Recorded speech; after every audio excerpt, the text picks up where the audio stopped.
الحمد للہ وکفا وسلام علی عبادہ الذین اصطفى اما بعد اللہم صلی علی محمد وعلی آل محمد کما صلیت علی ابراہیم وعلی آل ابراہیم انک حمید مجید اللہم بارک علی محمد وعلی آل محمد کما بارکت علی ابراہیم وعلی آل ابراہیم انک حمید مجید۔ آزادی کسی بھی جاندار چیز کے لیے اللہ کریم کی بہت بڑی نعمت ہے۔ آزادی کسی بھی جاندار چیز کے لیے اللہ کریم کی بہت بڑی نعمت ہے، اور خصوصاً اشرف المخلوقات انسانوں کے لیے آزاد ماحول، آزاد ریاست، آزاد وطن اور پرامن علاقہ، یہ انسان کی ضرورت بھی ہے اور خدا کی نعمت بھی ہے، اس لیے کہ انسانوں کی تخلیق کا مقصد اللہ تعالیٰ کی عبادت ہے، اور عبادت کے لیے عبادت کا ماحول ہونا ضروری ہے۔ اگر ماحول سازگار نہ ہو تو انسان یا تو پھر عبادت کر نہیں سکتا، یا پھر خشوع خضوع عاجزی کے ساتھ عبادت نہیں کر سکتا۔ اگر ماحول سازگار ہو تو پھر انسان اپنے مقصد تخلیق کو اچھے سے اچھے طریقے پر ادا کر سکتا ہے۔ اللہ پاک نے انسانوں کو حکم دیا فَلْيَعْبُدُوا رَبَّ هَذَا الْبَيْتِ، پروردگار کی عبادت کرو۔ پھر اللہ نے اپنی نعمتوں کو بیان کرتے ہوئے فرمایا الَّذِي أَطْعَمَهُم مِّن جُوعٍ وَآمَنَهُم مِّن خَوْفٍ، وہ خدا جس نے تمہیں مستحکم معیشت اور پرامن ماحول عطا فرمایا ہے۔ جب کسی بھی انسان کو پرامن علاقہ اور آزادی کی نعمت مل جائے، پھر اپنے آزاد خطہ سے پیار اور محبت کرنا یہ رسول اکرم صلی اللہ علیہ وسلم کا مبارک طریقہ ہے۔ کوئی بھی جاندار چیز ہو، وہ اپنے مسکن، اپنے گھر اور اپنے وطن سے پیار اور محبت کرتی ہے۔ اس لیے مشاہدہ ہے کہ اپنے بلوں اور گھونسلوں سے نکلنے والے پرندے اور چھوٹے چھوٹے جانور دن بھر اپنی روزی تلاش کر کے شام کے وقت واپس لوٹتے ہیں، اپنے گھر کی حفاظت کرتے ہیں۔ یہ ان کے دل میں رکھی گئی وطن کی محبت کا نتیجہ ہے۔ رسول اکرم صلی اللہ علیہ وسلم کو اپنے وطن سے پیار اور محبت تھا، اپنے وطن سے محبت اور پیار تھا۔ سیرت کی کتابوں کے مطابق رسول اللہ صلی اللہ علیہ وسلم پر جب پہلی وحی اتری اور ام المومنین سیدہ خدیجۃ الکبریٰ رضی اللہ تعالی عنہا آپ کو لے کر اس وقت کے ایک عالم ورقہ بن نوفل کے پاس گئیں،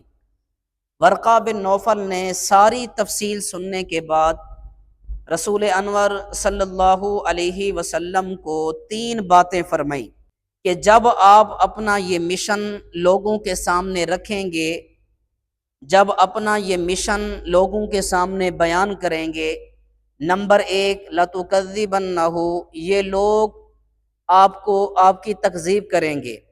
یہ لوگ آپ کو جھٹلائیں گے، آپ کی دعوت کو جھٹلائیں گے۔ نمبر 2 وَلَتُؤْذِيَنَّهُ، یہ لوگ آپ کو اذیت دیں گے، آپ کو تکلیف دیں گے، ظلم و ستم ڈھائیں گے۔ نمبر 3 وَلَتُخْرِجَنَّهُ، ہو سکتا ہے کہ آپ پر زمین اتنی تنگ کر دیں کہ آپ اپنا علاقہ چھوڑنے پر مجبور ہو جائیں۔ صاحب سیرت حلبیہ کے مطابق اللہ کے رسول صلی اللہ علیہ وسلم نے پہلی 2 باتوں پر خاموشی اختیار فرمائی۔ جب ورقہ نے تیسری بات کی وَلَتُخْرِجَنَّهُ، تو اللہ کے رسول صلی اللہ علیہ وسلم نے از راہ تعجب فرمایا اَوَمُخْرِجِيَّهُمْ، کیا یہ لوگ مجھ سے میرا وطن چھڑا دیں گے؟ کیا یہ لوگ واقعی مجھ سے میرا وطن چھڑا دیں گے؟ علامہ سہیلی رحمۃ اللہ علیہ فرماتے ہیں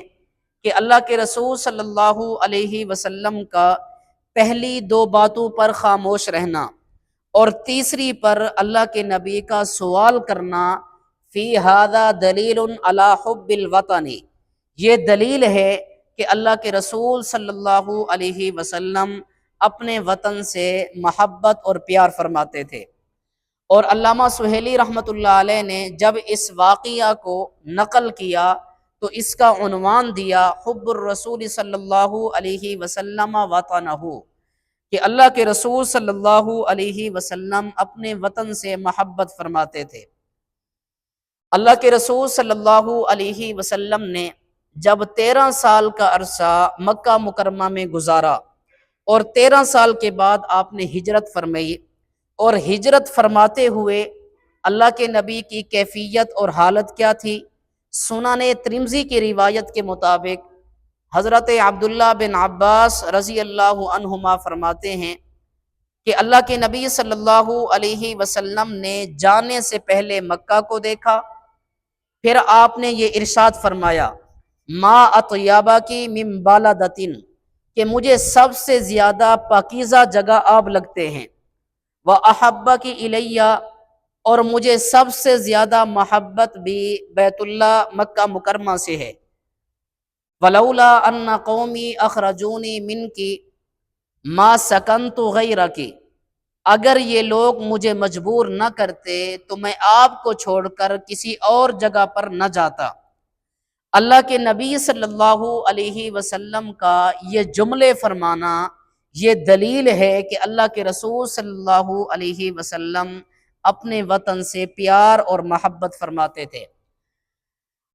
جناب نبی کریم صلی اللہ علیہ وسلم جب مدینہ منورہ پہنچے، اب آپ کا وطن مدینہ منورہ تھا،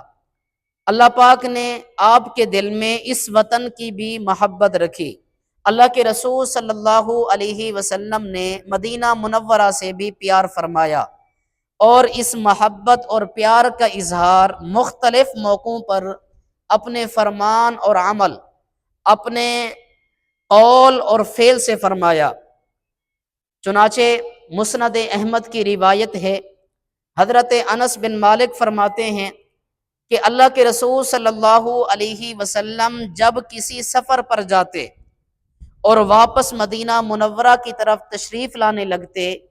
جوں ہی آپ کی مبارک نگاہ مدینہ منورہ کے پہاڑوں در و دیوار پر پڑتی اور اللہ کے رسول صلی اللہ علیہ وسلم مدینہ طیبہ کی طرف قریب ہوتے جاتے تو اللہ کے رسول اپنی سواری کی رفتار کو بڑھاتے جاتے۔ اب اللہ کے رسول صلی اللہ علیہ وسلم یہ کام کیوں فرماتے تھے؟ حافظ الدنیا حافظ ابن حجر عسقلانی رحمۃ اللہ علیہ فتح الباری شرح بخاری میں فرماتے ہیں فی الحدیث دلالۃ علی فضل المدینۃ وعلی مشروعیت حب الوطن، اللہ کے رسول صلی اللہ علیہ وسلم کا مدینہ طیبہ کی طرف بڑھتے جانا اور اپنی سواری کی رفتار کو بڑھا دینا، اس سے جہاں مدینہ شریف کی فضیلت ثابت ہوتی ہے تو یہ بات بھی معلوم ہوتی ہے کہ اللہ کے رسول صلی اللہ علیہ وسلم اپنے وطن سے پیار اور محبت فرماتے تھے، اور اپنے وطن سے پیار کرنا یہ جائز ہے، مشروع ہے، اسوہ رسول صلی اللہ علیہ وسلم ہے۔ میں نے یہ 3 روایتیں آپ کی خدمت میں عرض کی صرف یہ بات سمجھانے کے لیے کہ اپنے وطن سے پیار کرنا، اپنے وطن سے محبت کرنا، آزادی کی نعمت پر قدر کرنا، یہ آج 78-79 سال کی بات نہیں، بلکہ یہ جناب نبی کریم صلی اللہ علیہ وسلم کی مکی اور مدنی زندگی سے ثابت ہے۔ باقی اس محبت کے کچھ تقاضے ہیں، وہ انشاءاللہ آنے والی نشست میں آپ کی خدمت میں رکھوں گا۔ بس میں آج اپنی تقریر کو اس شعر کی نظر کرتے ہوئے اجازت چاہوں گا کہ دل سے نکلے گی نہ مر کر بھی وطن کی الفت، دل سے نکلے گی نہ مر کر بھی وطن کی الفت، میری مٹی سے بھی خوشبو وفا آئے گی۔